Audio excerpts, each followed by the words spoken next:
Venue নিয়ে শঙ্কা কাটিয়ে শুরু হচ্ছে এশিয়ান আর্চারি চ্যাম্পিয়নশিপ 2025।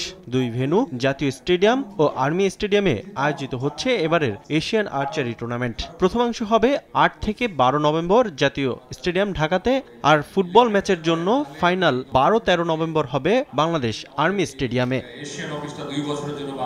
30 দেশ নিয়ে 8 নভেম্বর শুরু 24তম এশিয়ান আর্চারির আসর, যেখানে পৃষ্ঠপোষকতায় থাকবে সিটি গ্রুপ। এ আসরে 10টি ইভেন্টে পদকের জন্য লড়বেন মোট 209 জন আর্চার। দুই ভেন্যুতে টুর্নামেন্ট অনুষ্ঠিত হলেও সফল আয়োজন নিয়ে আশাবাদী ফেডারেশনের সভাপতি। এটা অ্যাকোমোডেট করতে হয়েছে, আমি এখানে তো ডিটেইলস বলতে চাই না। অনেক সময় এই অ্যাকোমোডেট না করলে এই পুরো এই অনুষ্ঠানটাকে আমরা সুন্দরভাবে শেষ করতে পারতাম না। এই জন্য আমাদের শেষের অংশটা অনেক সময় এরকম হয়, এর আগেও হয়েছে, শেষের অংশটা আমরা আর্মি স্টেডিয়ামে সুন্দরভাবে করতে চাচ্ছি। এবারের আসরে বিশেষ ব্যবস্থাপনায় আনা হচ্ছে যুদ্ধ বিধ্বস্ত কয়েকটি দেশের আর্চারদের। দেশের মাটিতে এশিয়ান আর্চারি টুর্নামেন্টে দেশীয়দের নিয়ে বাড়তি প্রত্যাশা ফেডারেশনের। কিছু কিছু দেশ আসছে যারা যুদ্ধ বিগ্রহে জড়িত আছে বা এফেক্টেড, যেমন আমাদের ফিলিস্তিন, তাদের অসহায়ত্বের কথা আপনারা সবাই জানেন।